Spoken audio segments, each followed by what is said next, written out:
Good evening, ladies and gentlemen. Born to a working-class family in London in 1951, Ajahn Brahm received a full scholarship at Cambridge University, where he graduated with first-class honors in theoretical physics. After teaching in a high school for 1 year, he traveled to Thailand to become a monk. A disciple of the late eminent master of the Thai forest tradition, Ajahn Chah, he lived in the forest in northeast Thailand for 9 years before being invited to Perth, Australia, to build a monastery where he has been residing since. A fully ordained Theravada Buddhist monk for over 40 years, Ajahn Brahm is a highly sought-after teacher who has been an invited speaker at the United Nations, Facebook, Google, LinkedIn, as well as the universities of Cambridge and Oxford, among other multinational organizations. And Chinese University, of course.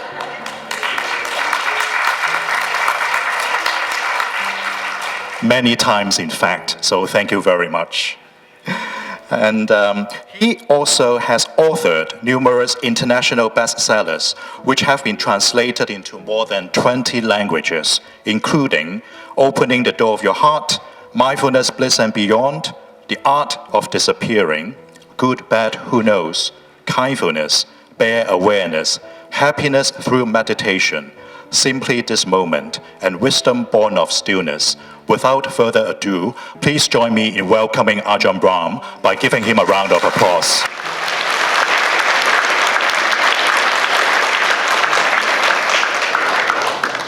Thank you, Gerald. So, the title of the talk about learning how to deal with uncertainty in life. Many people, when they face uncertainty in their life, they fall into fear. And their fear of the future. And I just heard today that even the last 24 hours, the 3 students, young people here in Hong Kong, committed suicide. Not in this university, but no, in these territories, but in Hong Kong. But anyway, those people, sometimes you look at why do people do this? And sometimes when you look at fear, many people have the fear of death, but some people have the fear of living. And that fear of living is sometimes, why? And because a lot of occasions, people are not seeing in a positive way, in a good way. They look in a negative way. I never had the opportunity. I tried to ask, what is the population of Hong Kong? 7 million. Sometimes it feels like 17 million with so much traffic of people on the streets. 3 young people died, but that means that 6,999,997 people didn't die. Now, when you look at it that way, this is not a joke. When we look at it, 3 people died. Of course, that's a tragedy, and a cause for much grief and suffering for people who have known them, who are close to them. But sometimes we think, what about the other part of life? Most people did not die today. This is looking at life from another angle to get a much more accurate picture of what is actually happening today. If we look at the people who have died, of course, everyone will get sad, upset, wonder why. But please let us put everything into a perspective. Why is it we focus on the negative? When something happens, we get very, very upset. Why is this happening in our communities? We look, what's the point when young people are committing suicide? There's a great problem there, but one of those problems is by focusing on the wrong thing. How about focusing on all the people who did not commit suicide? To emphasize what I mean, many years ago, when I was traveling to give a series of talks in Singapore. I was not that well known at the time, so the organizers had to do a lot of advertising. It was a time when they advertised on the back of a bus. And I have the picture when people say in Western countries, you have a face like the back of a bus. For me, it was actually true. But having put all that resources, monetary and people advertising resources, to get people to come to my series of talks, that when I did arrive at the airport, the organizing committee were lined up waiting for me, not to take photos, but to ask for some advice. That was right in the middle of the SARS crisis, when the government of Singapore had closed down all the schools, had asked people to stay home, had encouraged people, please do not have public gatherings. 99 people were confirmed of having SARS. And so this committee, who had done so much hard work, so they were concerned, should we continue on or should we cancel? And you could see by their facial expressions, the fear was what was driving them. Let's cancel. But then I told them I was a mathematician as well as a physicist. I know my statistics. There were 6 million people in Singapore at the time. 99 people had SARS. It was on the front page of their newspaper. And you could see that's what people were focusing on. But Ajahn Brahm said, well, that means 5,999,901 people have not got SARS. So it's a 50,000 to 1 chance that people who come to my talk will not get SARS. 50,000 to 1. That's pretty good odds as far as I'm concerned. If you went just down the road to the horse track and you had a horse riding, it was 50,001 to win. No one would race against it. No, it doesn't work that way. It's the other way around. Their favourite, 50,000 to 1 chance they would win. Of course, there is certainty to win. When we focus on the positive side of life, it's actually rational, and we don't have fear. I don't know if any of you know that where I live in Western Australia, many people like going surfing or swimming in the ocean, which has many sharks who look at you and think, dinner has arrived.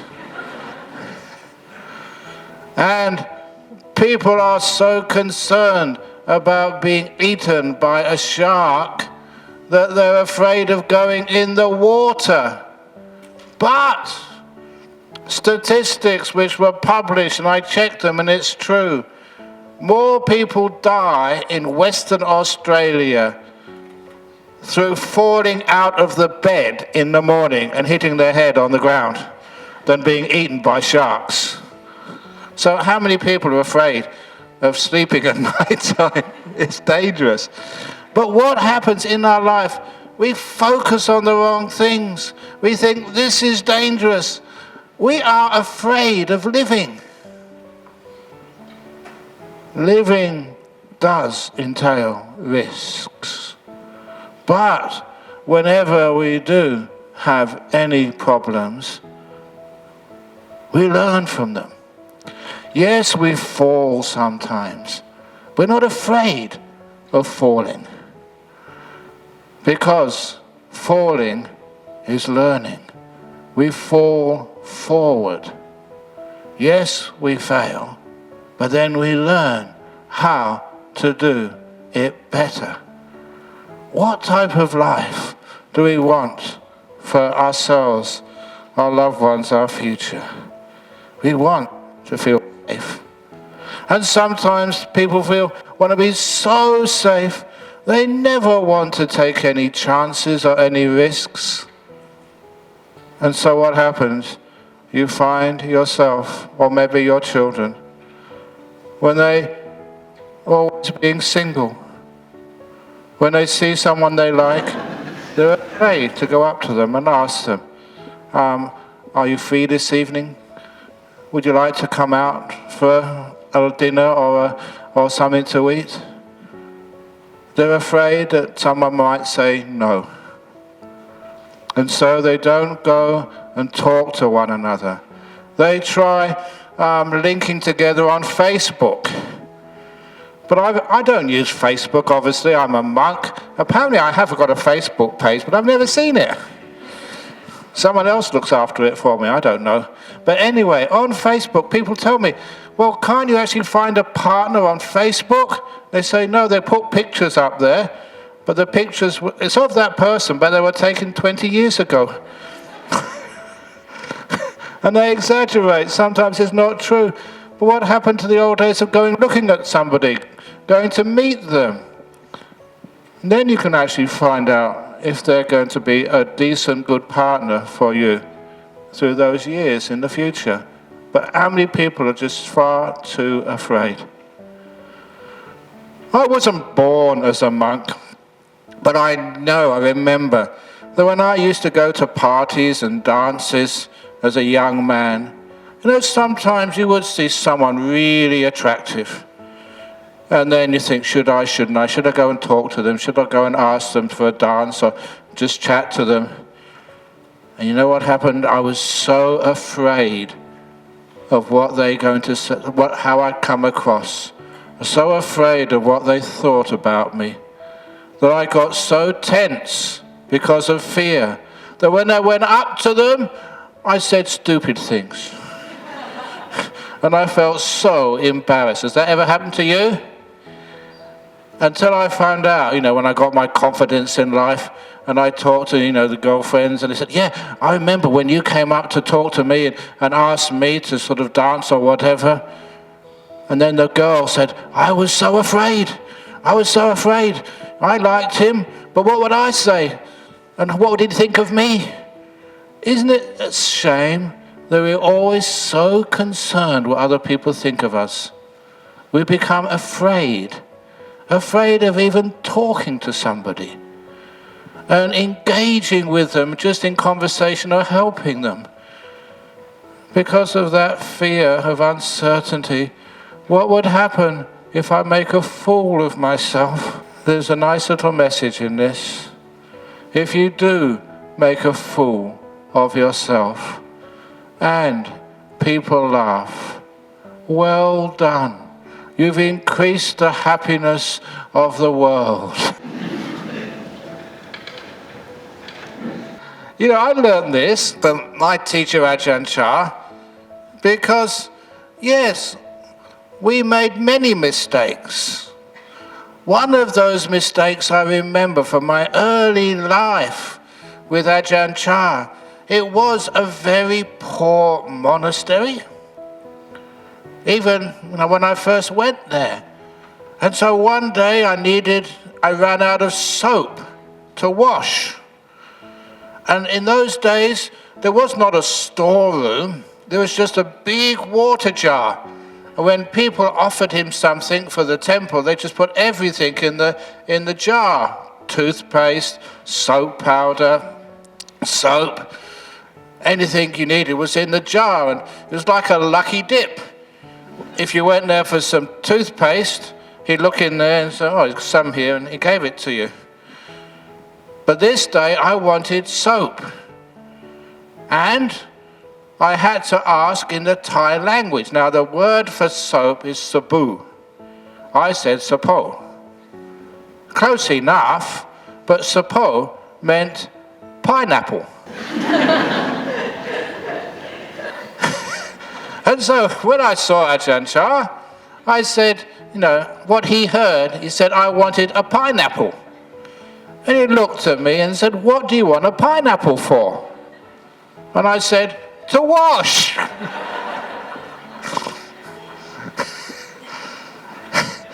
And he turned around to all these other guests. He said, oh, it's amazing how advanced they are in England.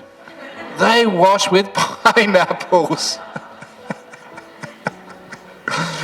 And to that day, I learned the difference between the Thai word for pineapple and the Thai word for soap.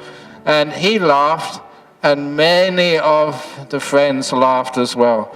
It was one of the reasons why someone like an Ajahn Chah would enjoy having Westerners at his monastery. There was no other means of entertainment. But we were part of the humor. When somebody laughs at what you do or say, they never laugh at you. If you laugh as well, they only laugh with you. And the laughter, when we laugh together, when someone does something silly or stupid, is one way where we overcome the fear of communicating with one another. Why is it that these days young people, the only way they can make contact with friends and others is through Facebook or WhatsApp or what other stuff? I don't use these things, I'm running out of names. When I talk to people, you look in their eyes and talk, how are you? Nice to see you. But why is it that people only want to contact one another through these screens? Sometimes people feel safer when you're communicating, sending messages to one another. You feel you can always delete it. Can you? Sometimes you look for the next message as well. It's not safe, even just communicating through a screen. But it's much better to communicate face to face, eye to eye. You know the reason why? I can prove this. Why is it that many of you have seen me on YouTube, but it's not the same as spending your Friday evening coming here, coming all this way, and seeing it live? It's the same with any other person who is giving a concert, a performance. Isn't it different to see it on TV and seeing it live? The live interaction is at a different level. We are communicating now, instead of just having a screen between us. Otherwise, why are you here? You could see similar videos, similar talks, anytime you want on your computer screens. And the reason is because direct communication is contacting one another at a far more profound level. And if you really want to make contacts with your friends in this world, it's much better to do it face to face. And it's not frightening at all. It's actually how we make that contact. So with people in our modern world, especially young people, why do they feel isolated? Because there's a big screen and technology between them and their friends and the whole world outside. They see the world through a screen. And that's not a way to form friendships, to form a family, to form a community, or to even form just a group in a university. So wouldn't it be wonderful if we had some places in our world where you didn't have any technology? A tech-free campus? At least a tech-free student society, where you can just go into these rooms and actually talk to people. One kid, I told a story already in Hong Kong. There was one kid, 7, 8, 9, 10, 11, I'm not quite sure the age. But at school, the teacher asked them to write an essay on what they want to be when they grow up. And one kid wrote, "When I grow up, I want to be an iPhone." And the teacher asked, "Why? Why, when you want to grow up, do you want to be an iPhone?" And he said, "Because right now, my mother is too busy to care for me, look after me, talk with me, play with me. And my father is too busy doing SMSs and emails and finding out about the stock market or about this and that. He spends so much time on his iPhone. My mother spends so much time on her iPhone.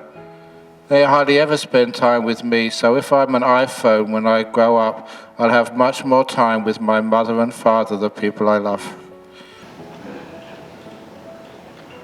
Interesting view on our modern world and society. And why? It's because we have an aversion sometimes to uncertainties. We want life to be plannable.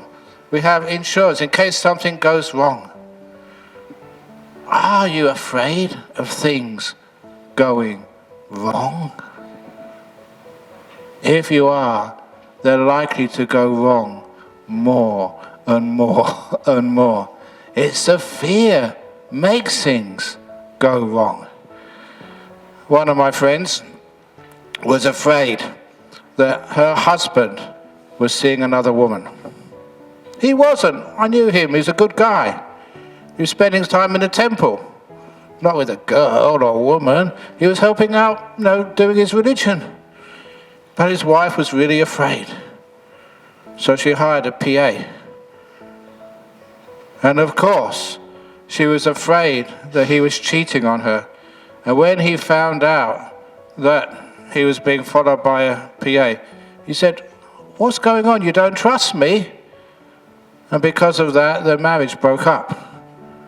The thing which he was afraid of, the thing which she was afraid of, breaking up the marriage, her fear, her control, her reactions, broke that marriage up. The fear was the cause of the breakup. Have you ever noticed what you are afraid of is actually happens? If you're not afraid of it, it doesn't happen. You know that many people are teaching meditation these days in schools and universities and hospitals. When I was 21,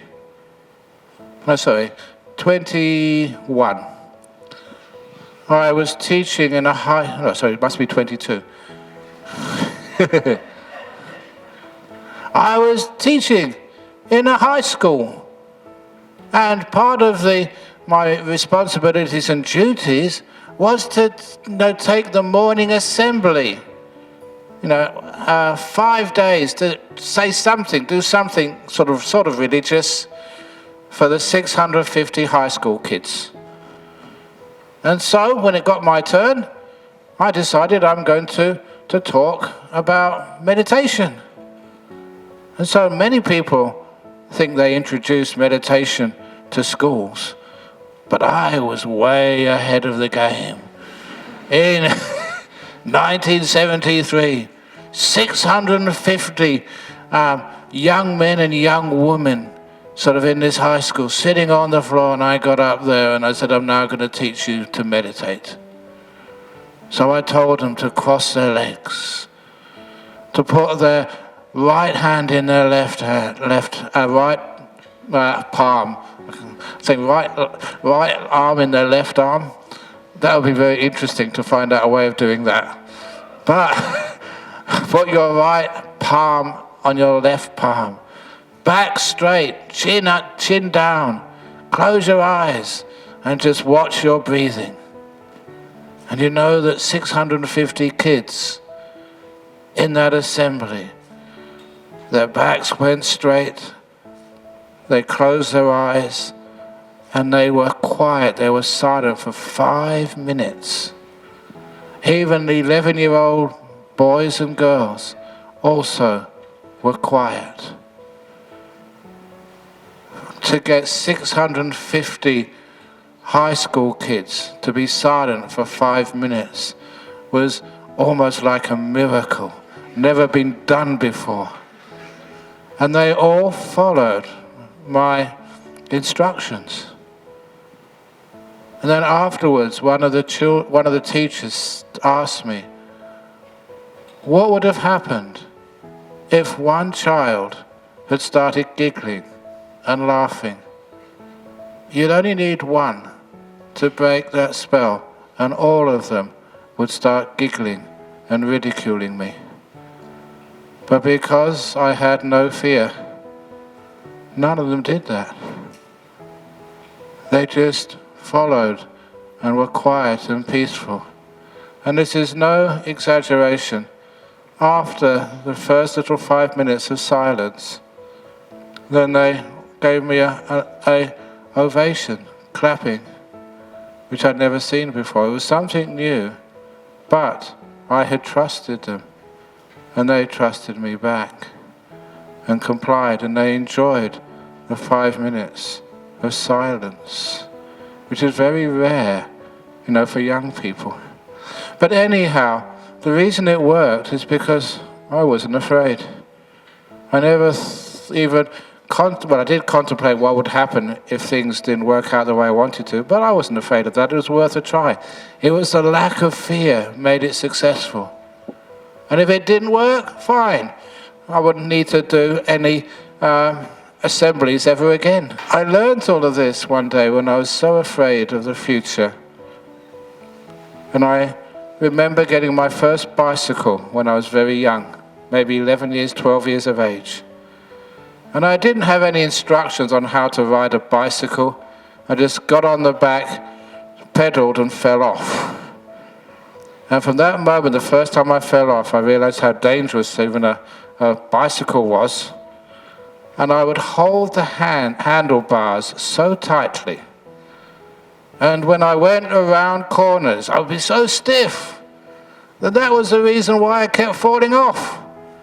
I was so afraid, my body went tense, my knuckles were white, holding the handlebars so stiffly. That's why I kept falling off. Again, fear was making me fall off. Have you noticed if you're afraid of failing exams, you fail? It makes you anxious. It makes you tense. And that's why you fail. Really clever, smart children, adults, do exams, and they fail just because of fear. So I remember as a school teacher even, trying to encourage kids, it doesn't matter if you fail. Look at exams at schools. If you pass the next exam, then you've got another one to do next semester, and then another one next year.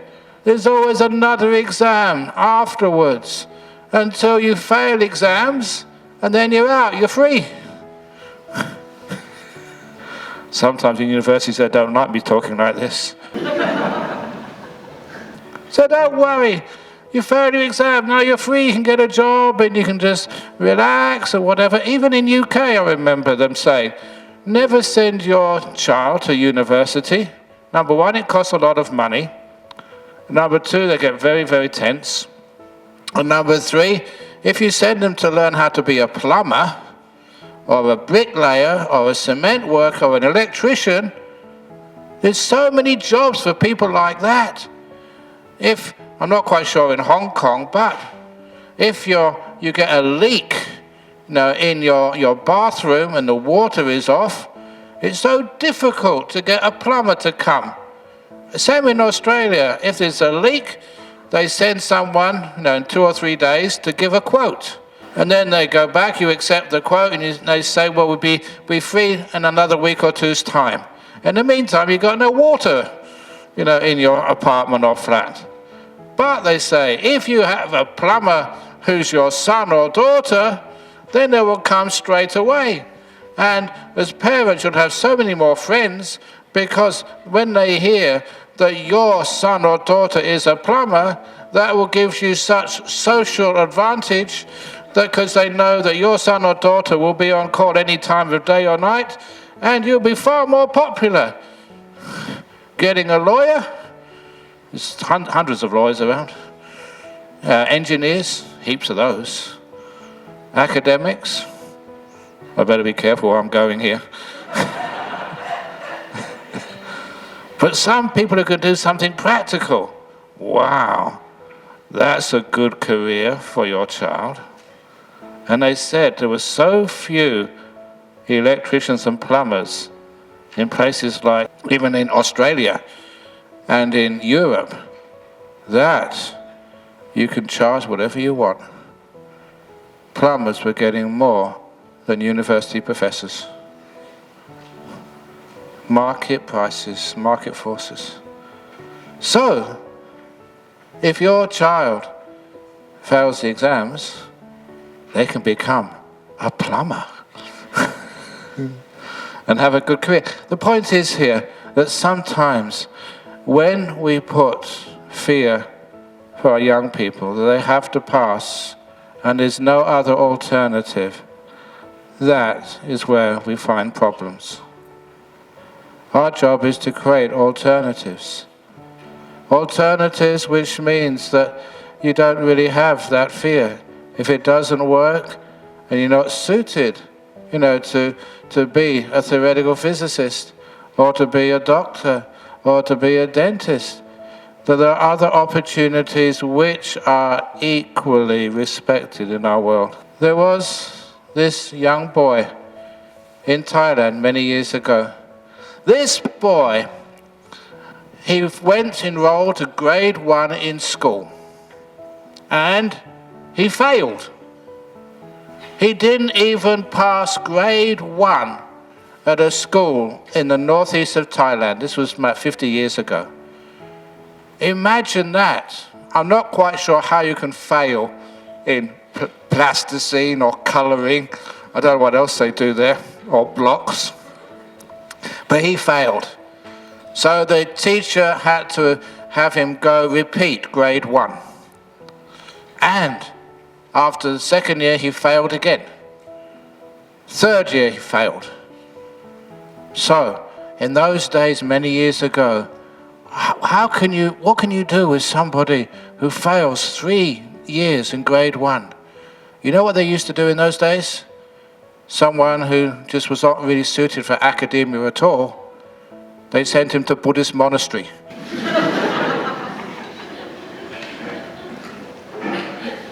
And it was in the village, and the senior monk was so kind and patient, and he taught this young boy just something basic, one of the chants which we do in Theravada in Thailand, Namo Tassa.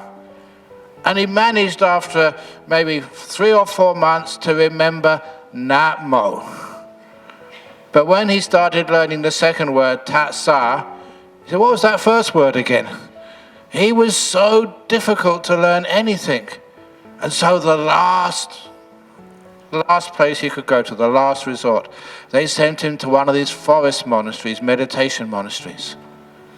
And his mind was so clear and simple that he would meditate so deeply, so powerfully, that not only did he become one of the arahats, enlightened monks in Thailand, that whenever he did need to chant, to do any ceremonies, what he did was he recalled through his very powerful mind.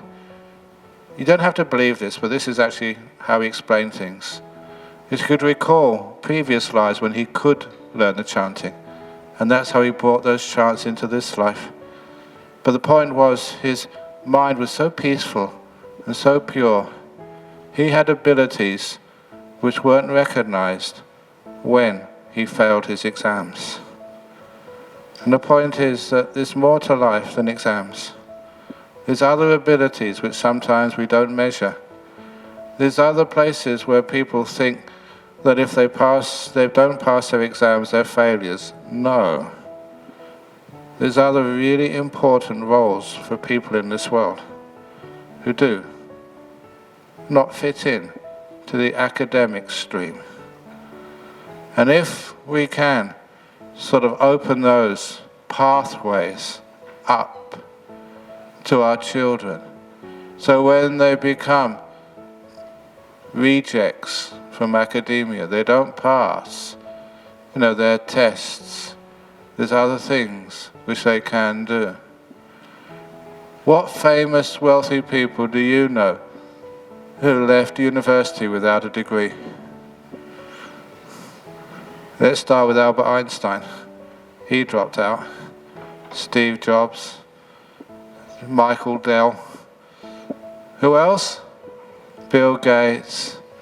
So when your son leaves university because he doesn't pass, or he leaves, it doesn't fit him, please remind him of Albert Einstein, Michael Dell. But anyway, so our university system, even when I was in Cambridge, we used to have this graffiti on the wall, which I saw with my own eyes. It says, "Exams kill by degrees." It was a play on words. You're not measuring people's abilities or suitability to enter the workforce, or to be innovative, to break new ground, to be successful, to be someone who can solve some of the problems in our world. Is that the case these days? That we teach people to repeat what we already know? Or do we notice sort of what really is intelligence? What does the word intelligence mean? It means read between the lines. That's what it literally means. Interlegere, from the Latin. Legere, to read, between things.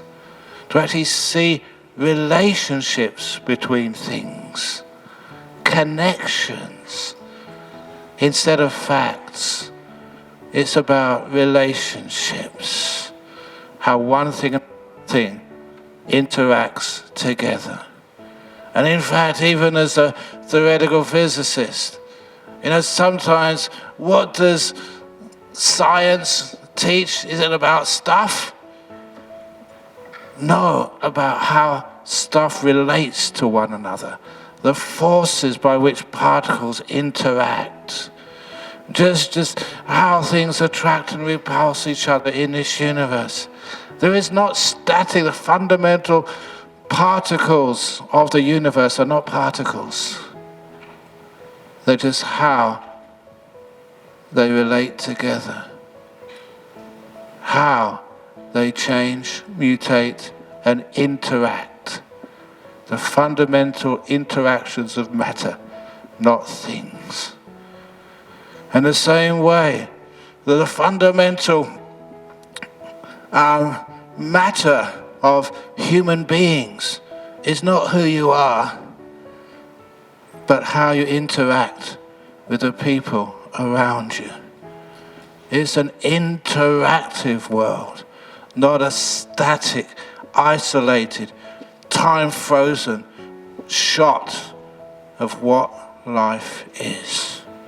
We're always totally moving. In other words, life is uncertain because it never stands still.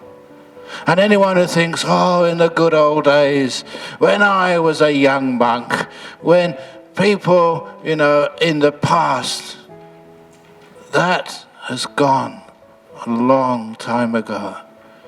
Academia, life, relationships, they don't stand still. It moves and changes and evolves. Once you can feel and grasp that, the uncertainty of life is not something to be feared, because it's the truth of our life. But that uncertainty of life is where we don't be afraid of it, but we ride on it, we grow on it, we even understand it and realize even in a football match the ball is round, and great teams sometimes lose to small teams who believe in themselves. In order to use the uncertainty, all we need for one another is confidence. Confidence to go forward in our life, in our world, in our university. Always breaking new ground. Always finding out new things, different things. An example, because I'm thirsty. I don't know, how many of you, when actually it's still going on apparently, ever saw the TV series of Star Trek? Remember Star Trek? You know what I'm talking about? And they used to say at the beginning of the episode, because this is when I was still at university, I would watch that, and apparently it's still going on. And Captain Kirk, the chief of the Starship Enterprise, is that right? Yeah, good. And he said, to boldly go where no man has gone before. And I adopted that saying for a Buddhist monk teacher. To boldly go, not boldly go, boldly go. Where no monk has been before. To break new ground, to see a little bit further. And that must always be the case of someone who's innovative and not standing and just decaying. So what do I mean by that? I get invited to many invitations, and one of those invitations a few years ago was to the 2015 World Computer Congress. Now, okay, I was a theoretical physicist, but in those days, computers, this whole big building devoted to one computer, which now you can put in a sort of little iPhone, which is about 1,000 times more powerful than that. So I'm way behind the times with computing. So why was I invited to the 2015 World Computer Congress? Not just to give a lecture, to give the keynote address no more. In Daejeon, South Korea. And so I had to justify my existence at that conference. Why was I there? And afterwards, they were so happy with me, they gave, I think, $2,000 donation to my monastery. Not beforehand, because they were happy with what I said. I held up a bottle. The only aid which I had to hold up. I said, what is this? So I asked everybody here, what is this? Any idea? It's okay to say something. Water bottle, yeah. What else? Plastic, yeah, what else? Okay, what else? What else? What else? What else? I'm not going to waste too much time on this. Because this is maybe a lecture theatre in a university. Are you expecting a right answer? To say, yes, well done, you've got it, and you feel so good about yourself. There's no right answer here. Right answers stop further exploration. So, what about, yes, what else? What else? What else? What else? Have you ever noticed the longer you look, the more you see? You see more uses for this, more things about this. The longer you look, the more you see. If you think this is a water bottle, there's a right answer here somewhere. You stop looking.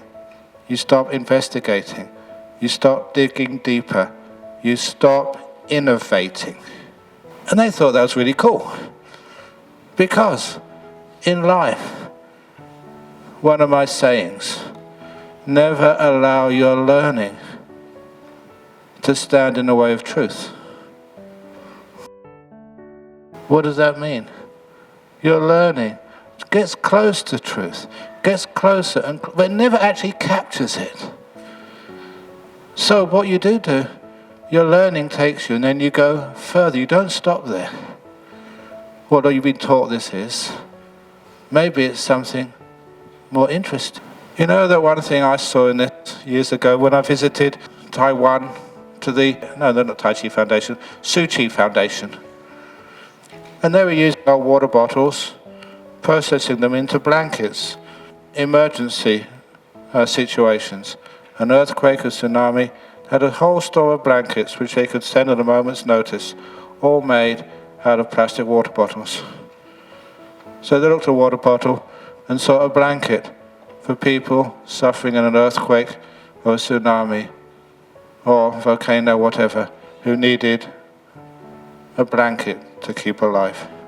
And that's what I call innovation, seeing deeper.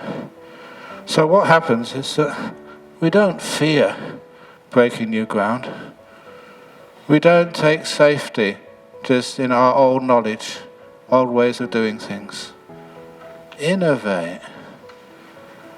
When I was at Cambridge, then I was told, as soon as I got there, that I was supposed to be studying maths and physics. I said, don't just study maths and physics. You've got a whole university here with some of the best minds in the country, maybe some in the world. Go to other lectures. Go and listen to other professors. Just get a wide understanding of the world. Wherever you feel that there's something where you can learn and be inspired by, go there. Get a wide understanding of life. And this is actually where we start with synergy. Different disciplines working together, breaking new ground. Yeah, it's uncertain what we might find. We might find nothing at all. But of every experiment which was done at that place, and maybe 1,000 would be no benefit at all. But one would break that new ground. In the, I forget what year it was, 1920 or something, St. Louis World's Fair. It just happened. As you know that when you have food courts, there were food stalls in the St. Louis World's Fair. And just by a matter of chance, the stall selling ice cream was sited right next to the stall which was selling waffles. You know waffles? What is a waffle to do with an ice cream? But the two gentlemen who were selling these little goods for the visitors to the World's Fair, they became friends, standing next to each other every day for I don't know how long, and they decided to combine. Synergy. And that was where we got the ice cream cone from. An ice cream on top of a conical waffle. That's its origin. And I love stories like that which just show just how we innovate, how we grow, break new ground, and just see what happens next. Life is uncertain, but that makes it exciting.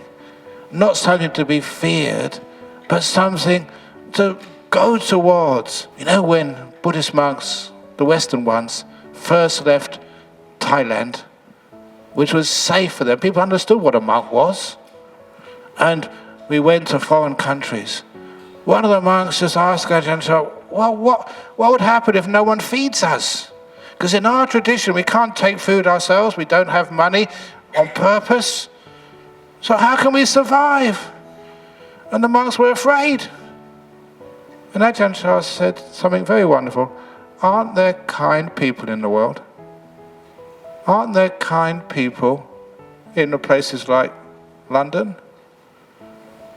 Of course there are. Then there'll always be someone to feed you and look after you. Are there kind people in Hong Kong? That's why I get so fat when I come here. Sometimes we're afraid that no one will help us, but they do. Even if you're sick and ill and need help, are there no kind people around? There are lots of kind people.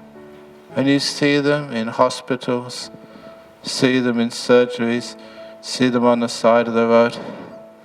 When the monks did first go to UK, they were put in a house in the city of London. And for someone who was used to the forest, the wide open spaces in the jungles, or at least the freedom in the forests, I wouldn't call them wide open spaces, they're all tangled up. There was paths through there, and it was delightful. But when you went to the concrete jungle, many of those monks started getting more and more depressed. The monks got depressed because it was all grey.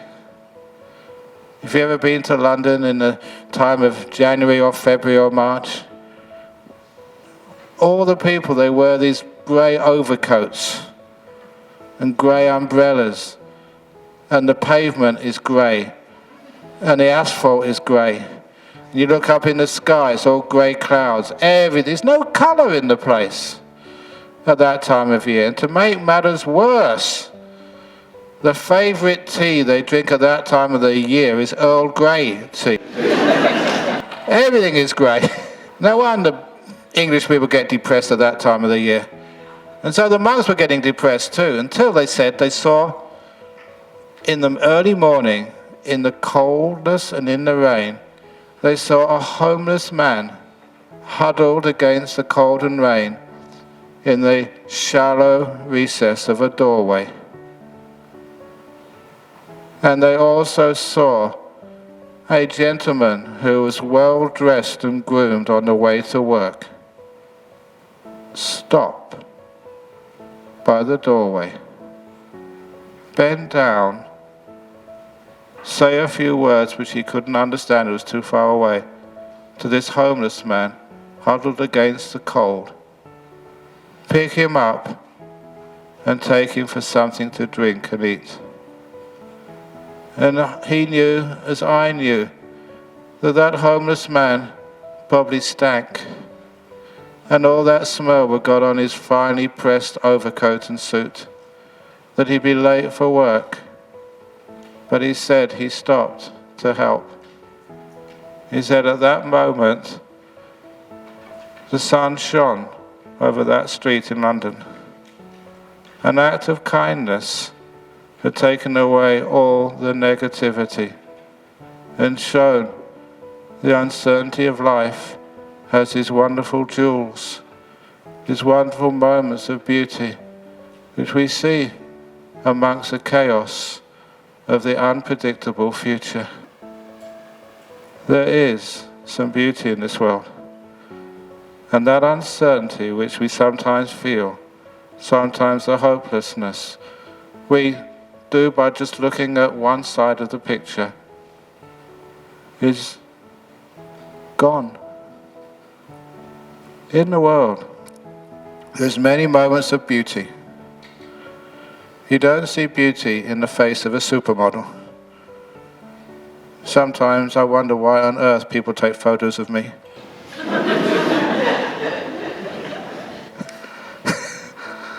But there's amazing beauty in this world of kindness and goodness.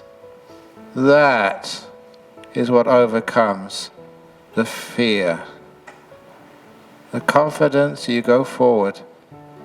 And there are many people who'll be very willing to help you, to be your friend, to be with you. Maybe not helping you in ways you expected, but in other ways. Just a smile, just taking you for a cup of coffee if you're really, really upset. There's amazing goodness in this world, but that goodness sometimes goes unnoticed. And because of that, young people feel hopeless. They feel the fear of living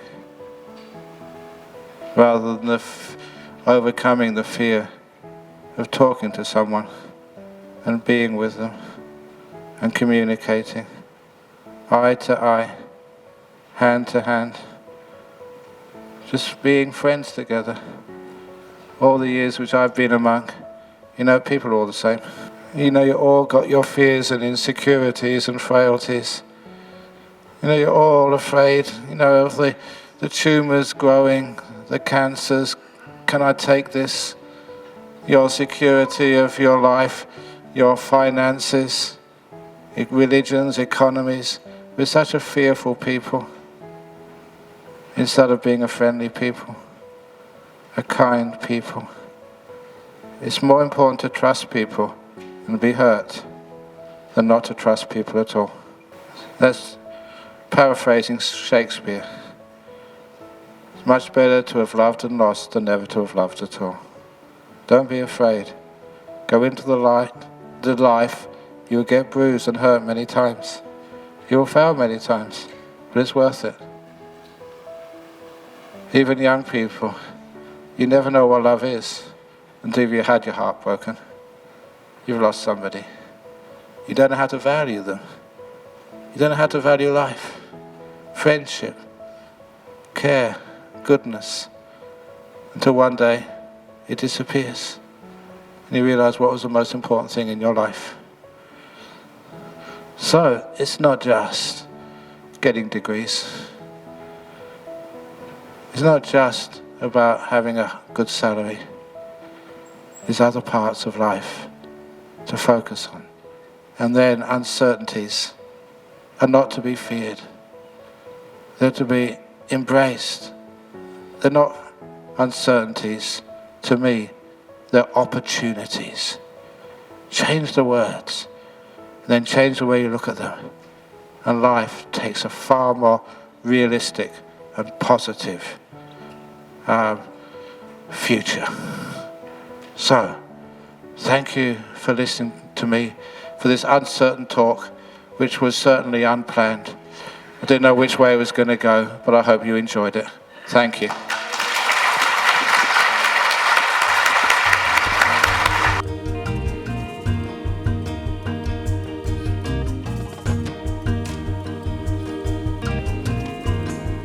Thank you for your lecture, Master. I have one question.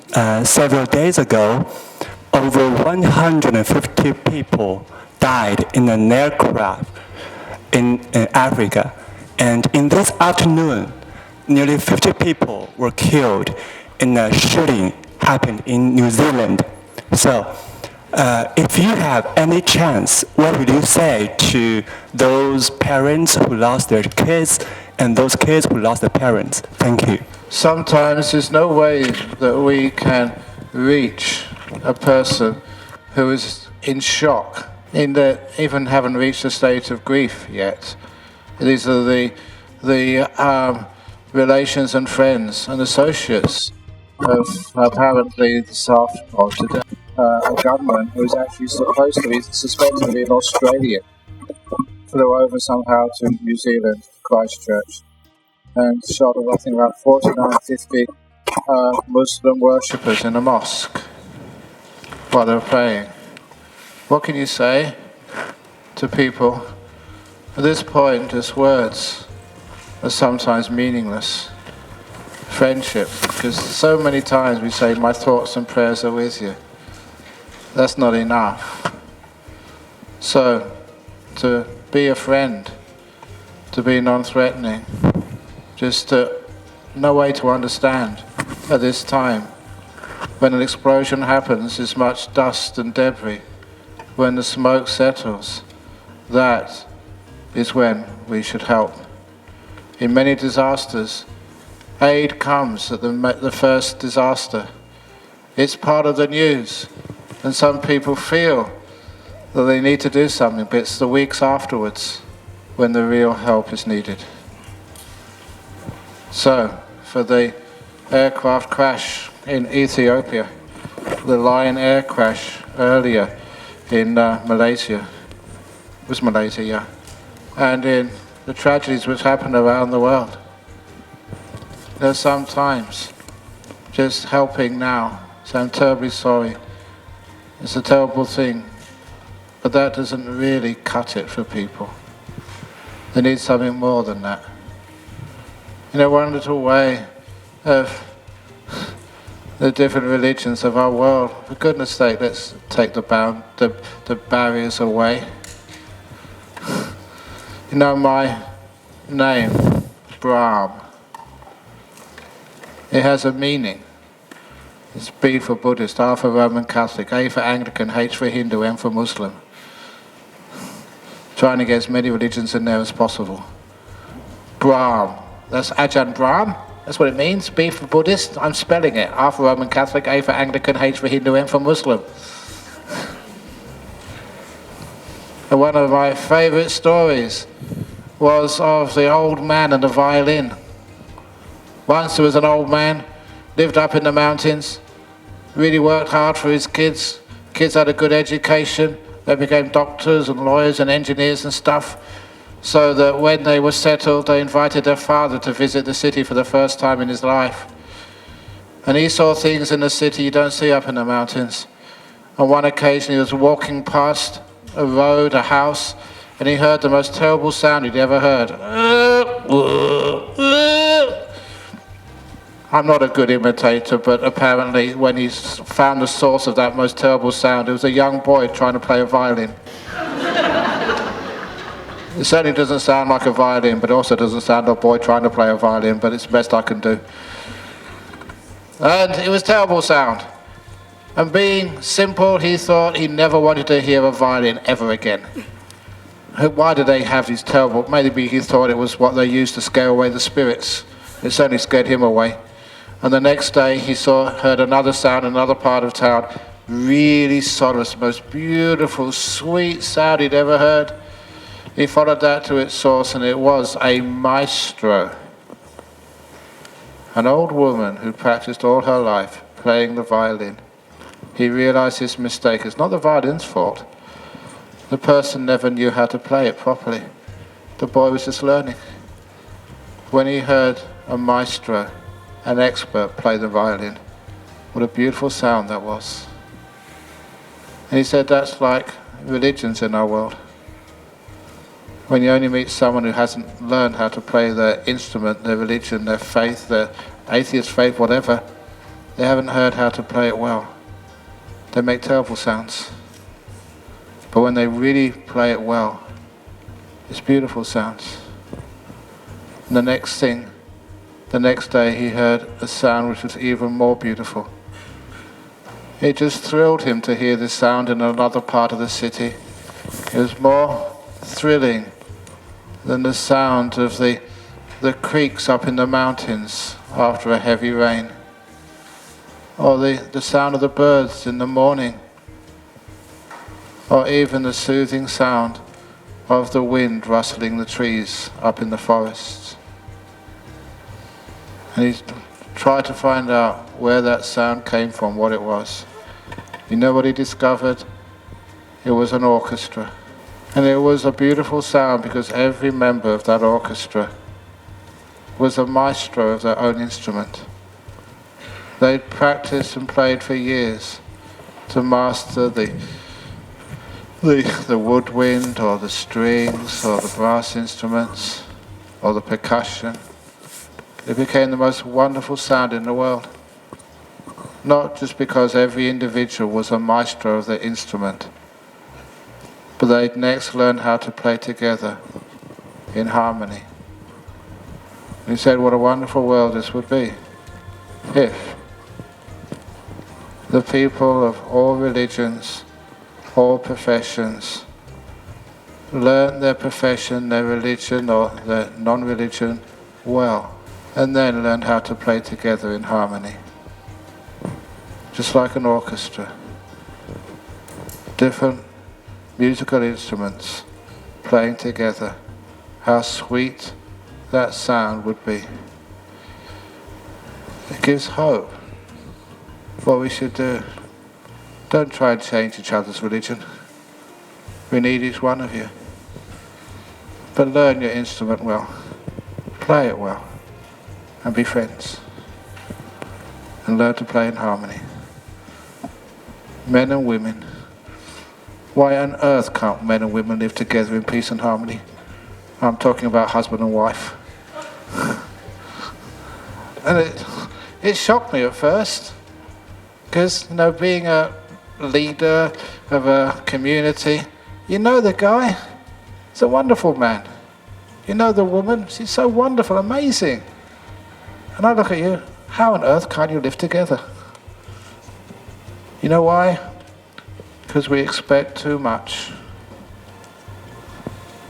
We expect too much of our partners. They're human beings. They're not perfect. One of the wonderful sayings is, no one is perfect. Nobody is perfect. Have you heard that saying? Nobody is perfect. I saw this on a t-shirt. Nobody is perfect. The next line, I am a nobody. Third line, therefore I must be perfect.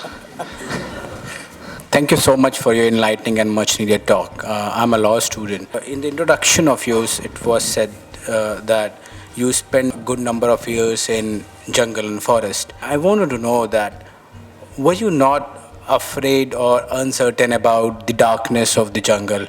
Were you not afraid of that for the purpose you're going to mediate?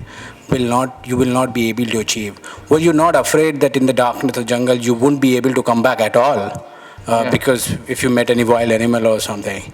So I just wanted to know what you were thinking at the time. One of the things which I learned, I was meditating in the jungle, alone, late at night, in the darkness, and I heard a sound, because you have the usual jungle animals at first, but then they calm down as the night comes, the cicadas and stuff. The sounds actually changed, and so when it got deeper into the night, I was meditating peacefully, and I heard a sound of a jungle animal coming towards me. And what you do is, you just pause your meditation and listen carefully. Is this a dangerous animal or not? And I listened mindfully, assessed it.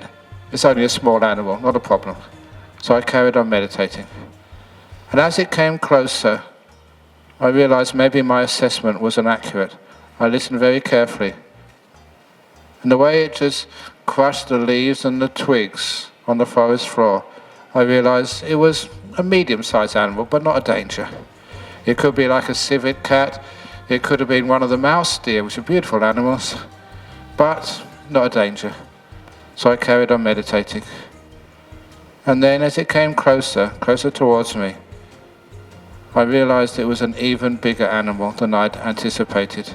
You could hear it, breaking sort of branches and twigs. And so I realized this could be dangerous. It could be a tiger. And I know my teacher used to tell me that tigers never ate monks. But I said, how do you know? How can you prove that? What's the evidence? Because the monk wouldn't be left to tell the tale, and the tiger wouldn't confess. So I realized this was dangerous. So I got my flashlight out, and I looked for the tiger in the forest. And I couldn't see the big animal. I looked, and then I heard the source of that sound. It was a tiny mouse about this big. And that, I often tell that I learned so much from that experience. When you have fear, a tiny mouse in the jungle sounds like a tiger. Fear amplifies and exaggerates the danger. It's not reasonable or logical. Things I don't know which particular chemicals, hormones are secreted into your bloodstream, but it exaggerates things. What you hear is much more than is out there. That's one of, I don't know if there's any medical personnel over there, but I'm sure that study has been done. There's a fear amplifies the threat. It certainly does so in our world. The chance of you being involved in a terrorist attack are far less than you being involved in a car accident. It doesn't make us afraid of driving in a car. But it makes us afraid of, say, after the tube train bombings in London, people didn't want to go on the tube trains anymore. But they said, what else are you going to do? Are you going to sort of ride in a car? Look at the stats, that's much more dangerous than going on a tube train. The safest form of transport is still the aircraft. Less people die in an aircraft, person per kilometre travelled, than any other form of transport. So if you look at the stats, most of our fear is irrational, exaggerated. So that's what happened in the jungle. And anyway, animals, it's amazing when you see animals in the jungle, especially snakes, venomous snakes. When I first went to Thailand, I was told this was 100 species of snake, they told me. 99 of them are venomous. What about the other one, I said? Oh, that strangles you to death. In other words, they were all dangerous. But you know, that's what I was taught. So you were afraid. But then you looked at that animal, that python, or that king cobra, or that dugite, or tiger snake in Australia. You look at the human beings, they're not your food. If you leave them alone, respect them, they respect you. Animals are like that. They can sense whether you're a danger to them. And if you're not, they leave you alone. They've not got any business attacking you. As much as you've got no business attacking me. You don't do that, I'm not your food. So this is how animals, you live in peace and harmony with them, even in the jungle. And amazing, you don't feel fear. So the fear came when understanding the process of being afraid and just seeing through it and just imagining those animals would even protect you. You know, it's much more fearful. The biggest danger are not tigers or snakes, it's human beings. We kill more people than any other animal. And so, when I used to go in prisons to teach, when there was one prison once, very, very, very bad offenders in this jail. And basically, if they committed another crime, it just wouldn't really mean anything to them, because they'd die in jail anyway. You can't add to their sentence. And so, some of these people had nothing to lose. And so many people have been raped in this jail. I'm not talking about, it's a male prison, I'm not talking about girls, men, people like me. And so when I checked into this jail, they gave me this little pen, like a biro pen, and said, this is not a real pen. We've installed a security system. In the ceilings, you see what looks like smoke detectors. They're not smoke detectors, they're an alarm system. If anyone tries to attack you, press that button, point it at one of the smoke detectors, the alarm will go off, we know exactly where you are and we'll come and save you. But don't tell the prisoners, they said, it's top secret. Just put it in your pocket, and at that point I say, hey, look at me. I don't have a pocket. Well, just hold it or whatever. So I went into the meditation class holding this security pen, and the first thing the prisoner said, oh, you got one of those security pens too, have you? They all knew, as people do. And then this big guy, he became a good friend, this really big prisoner. And he said, he looked at me seriously, and he said, Ajahn Brahm, do you think you could even push the top of that pen before I jumped you and raped you? He was a big guy, and I said, no, probably not. He said, exactly. I'm so fast and strong. You wouldn't be able to sound the alarm at all before I was finished with you. And then he smiled at me and said, but we like you in here. So if any of these guys in the back tried it, there's about 6 or 7 of us would stop them. You're safe. My security was not anything to do with alarms. It was with kindness and respect. That's how you get safe. I don't have any health insurance when I come to Hong Kong. He said, aren't you being stupid, Ajahn Brahm? I said, no. No, I have been kind over many years to many people. And I know if I got sick or broke a leg or something, There's some of you I know will be fighting to sponsor my treatment. I want to do it. No, I want to do it. That's my insurance policy. My friendships. So that's why you don't have any fear. I've invested my whole life in service, kindness. That never gets bankrupt. It's not on Wall Street, it's on Hart Street. Thank you so much. This was very interesting and inspiring. Well, I believe that you have always carried this kindness and belief in people and their kindness as well. If there was any moment of your life when you doubted people's kindness, could you comment on that and how did you restore this belief? And the second point is, how would you recommend people to grow this belief in people's kindness around them? Okay, I'll answer the second question first. I said this a few times on this visit. When you look at a person, what do you look for? If you look for their goodness and their kindness and their purity, it's there. Look for that.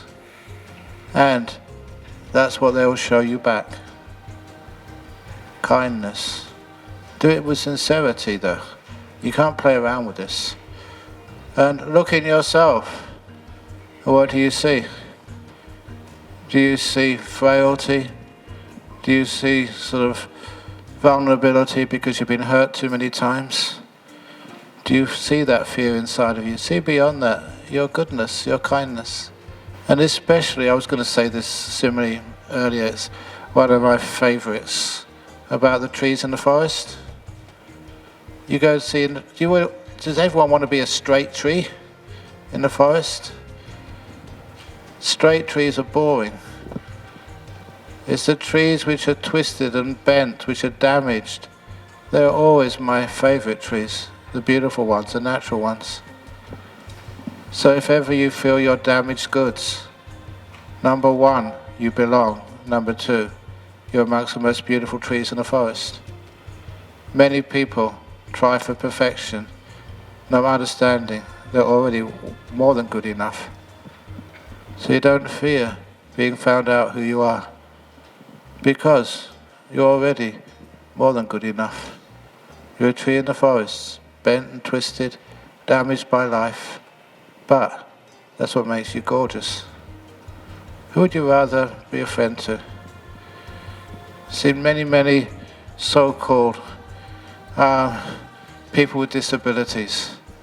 I just don't like that term. It doesn't fit. It stigmatizes people. There are some people who may be different, but they have incredible qualities. I've preferred spending more time. Every week when I was at Cambridge, I went to so-called volunteer at an Institute for Down Syndrome people. I never say sufferers anymore, because I prefer spending time with those people with Down syndrome than with Nobel laureates in the hall of my college. These had such great emotional intelligence. And I saw that in all these parts of life we feel that some people need to be locked away, separated. These are people who've got incredible abilities. And so, disability, different abilities. So that's just where you've got so much faith and confidence, and even in people who have done these so-called terrible crimes. Doing a crime doesn't not make you a criminal.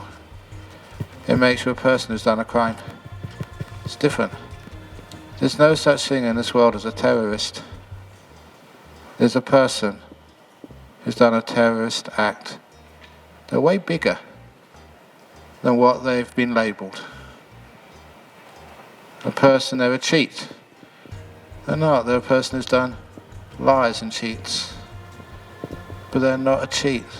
You can't just define the whole life, the whole being, by just one or two or even 100 acts. There's not a murderer. There's a person who's murdered. Can you see what I'm talking about there? We just see things in a different way. Which means that people who have done those stupid things have a way forward. They do have an exit strategy. They do have a pathway. And when you see that, oh, it's incredible. When you see that in other people see that in themselves, and they're free eventually. Yeah, they still got to. Have you ever read Dostoevsky's Crime and Punishment? Just a young man did stupid things. He murdered not his landlady, the person who was giving him loans. But it never made him a murderer. He was fortunate he had a woman who loved him, who stood by him and just reminded him he was more than that stupid thing he did. It didn't mean he got away scot-free. Don't want to call it scot-free, but anyway, that he still had to work off just the debts of his acts. But it was a way of freedom. He was more than in one act, more than one choice, even though it was a mistaken choice, a terrible choice. But he was bigger than that. So that's a faith in humanity. I know that people do stupid things. Always, why do they do that? And some because our world now celebrates negativity. It's what sells newspapers. It's what creates fear and control and power. But I still have huge faith in humanity.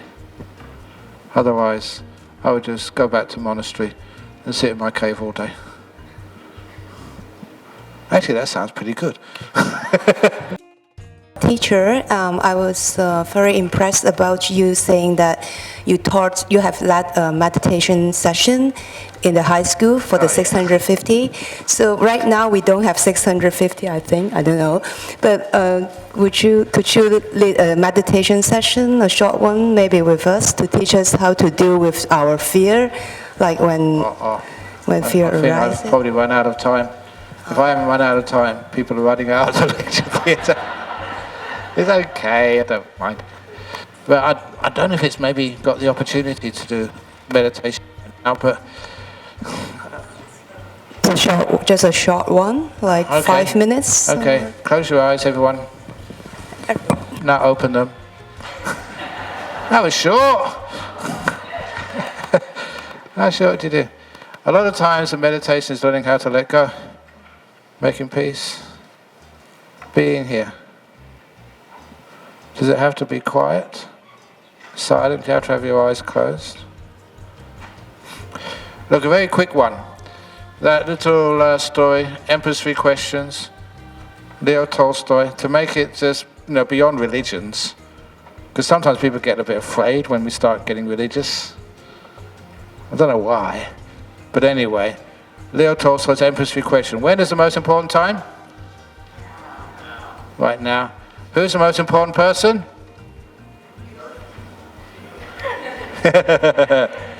It's the one right in front of you, or the one right next to you if you want to say that. Which is whatever's happening right now is where you give your attention. We always think that we should get something different, that meditation is being in bliss or being in just great, beautiful lights. That's part of it. But right now, you focus on what's right in front of you, which just happens to be me. What's the most important thing to do? Is to care. It's a beautiful way of meditation. Caring means you connect with something. It's really mindfulness, but not thinking about it, just caring. This is how you connect with people. When you close your eyes and inside yourself, you're connecting with this moment by caring for it. You're not trying to cure it, get rid of it, change it.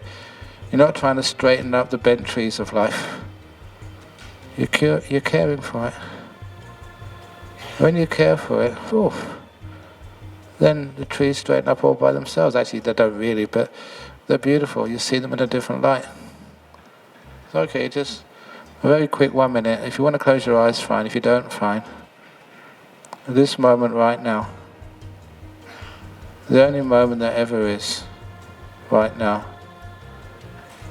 This moment is where your future is being made, right now.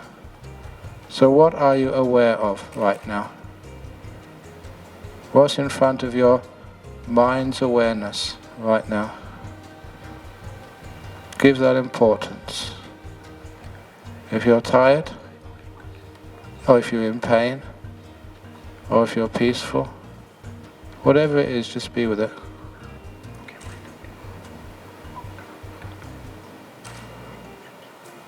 And care for it. It's like a teacher at a lecture, this present moment. You don't know why they're saying these things or what it really means, but you care for it. And after a while, this present moment teaches you. You're learning from nature, not from ideas. In this moment, be and care.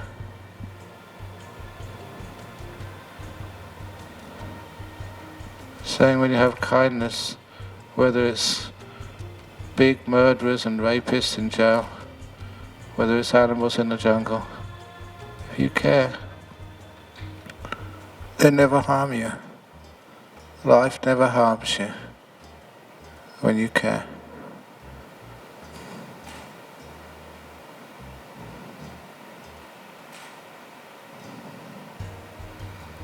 You open the door of your heart to this moment. Give it importance. If you're sleepy, be sleepy.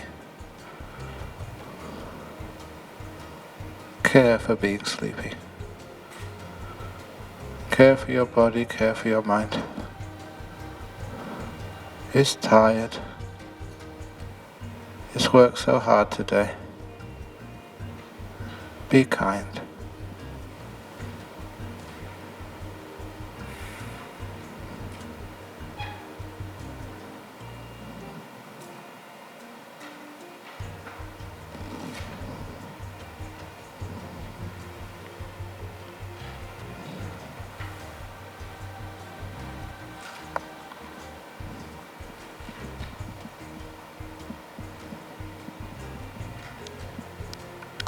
How hard is it to be in this moment?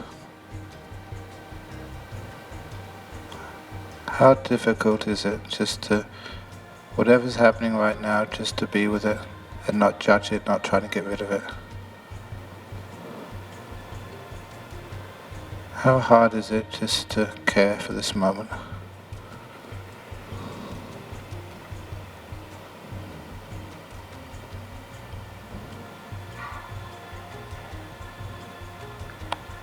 That's why meditation is just so easy.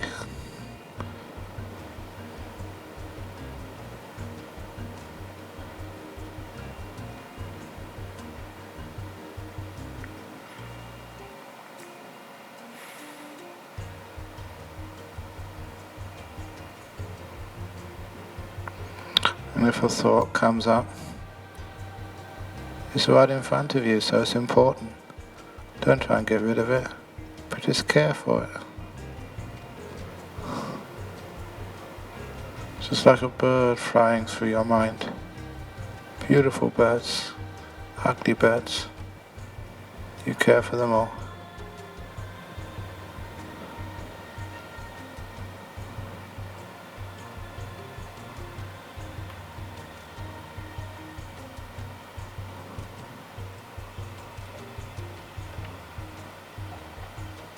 Now, without moving any other part of your body, open your eyes, but remain still. All these people in this room, you know they're no different than you.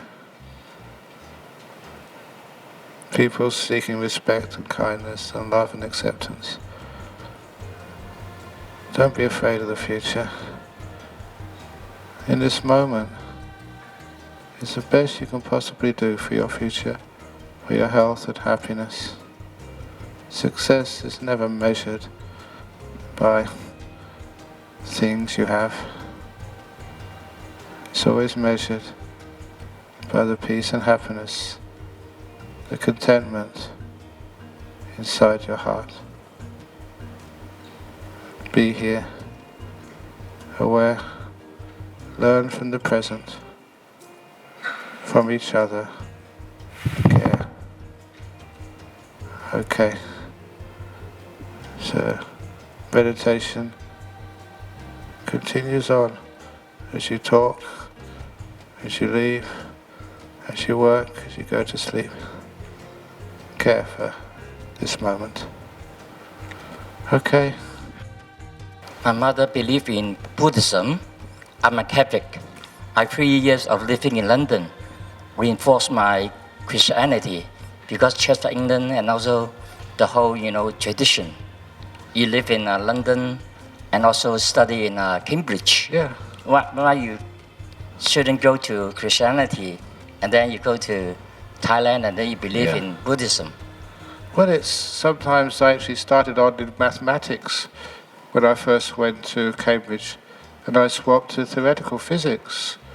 What did I do that for? Why not? Is there such huge difference between Christianity or Catholicism and Buddhism? The college I went to was Emmanuel College. Emmanuel College, the chapel, was built by Sir Christopher Wren. And in that chapel they had 4 stained glass windows. And one of the early church fathers in the stained glass windows of Emmanuel College in Cambridge was of this early church father called Origen, like O-R-I-G-E-N. And I wondered what he was doing there, because I knew my early church history. He espoused and taught reincarnation. But he was such a powerful philosopher, they decided almost to forgive him that one, because he managed to give early Christianity a solid foundation in philosophy. But with Origen, who believed in reincarnation, that he had a teacher which when I read his history, what they knew of him, they wondered who the heck this teacher could be, because they had no other record of this gentleman called Ammonius Saccas. Ammonius Saccas. Now I invite you to reverse the order of that name. Saccamonius. Say it fast. What does it become? Saccamonius, Sakyamuni, Sakyamuni, Sakyamuni. Exactly.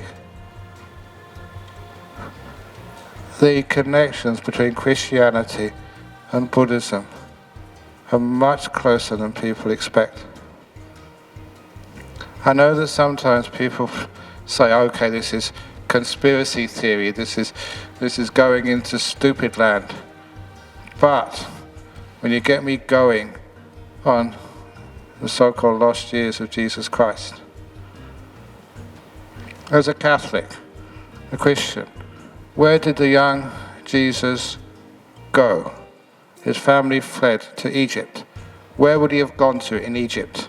The capital city. That's where refugees usually go to. That's where the work is, which would be in Alexandria.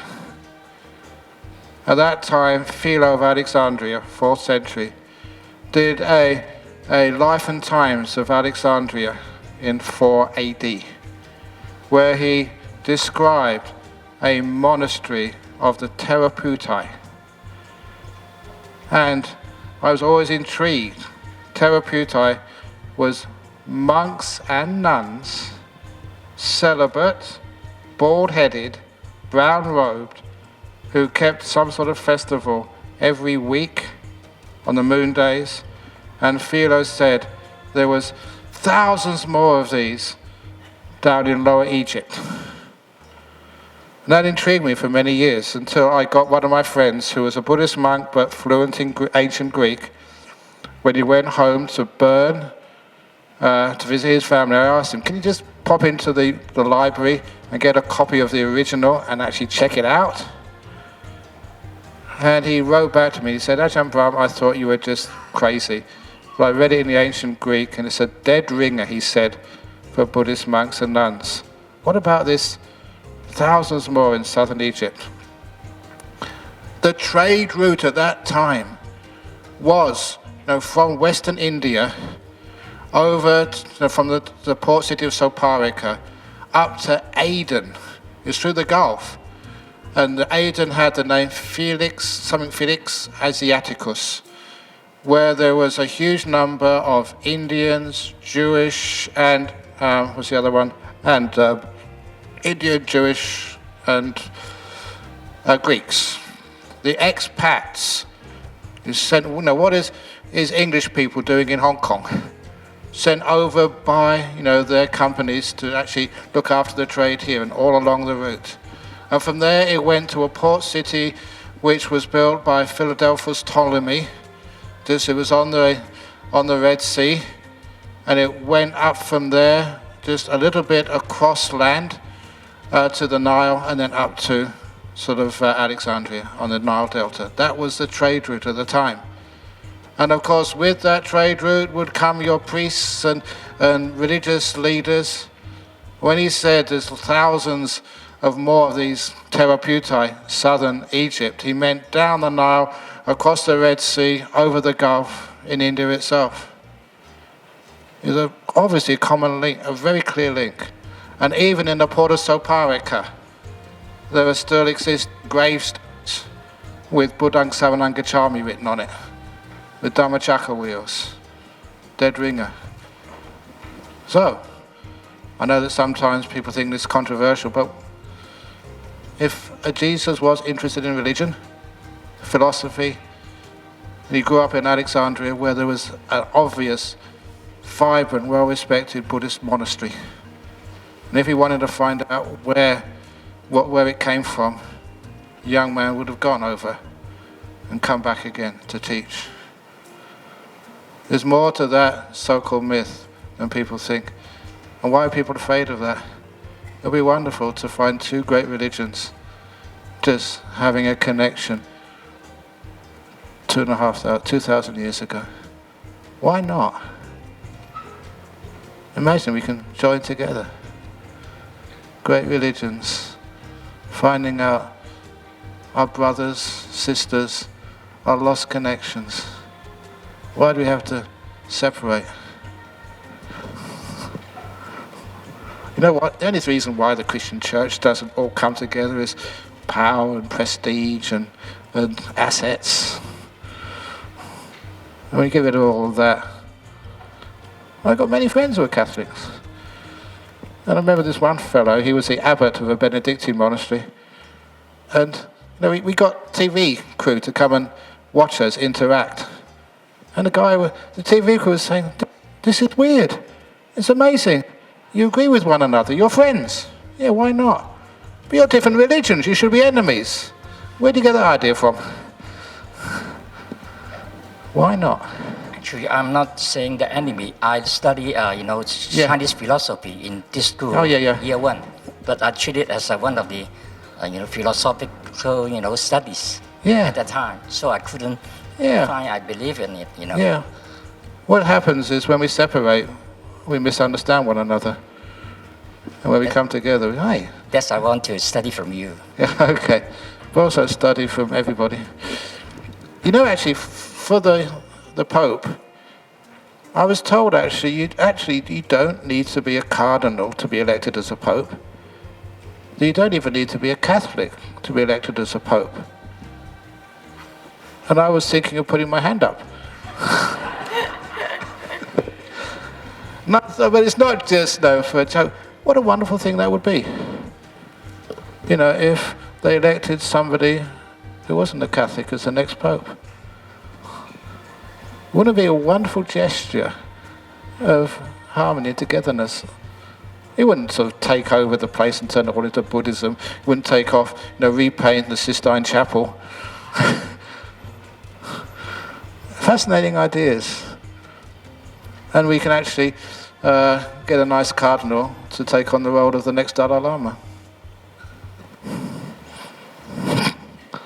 I really like thinking outside the box and thinking different things. Most of those ideas are absolutely ridiculous and won't, but you think of them and just put them up there and see what might happen. Many advances in our world come from stupid ideas which turn out to be not as stupid as we thought.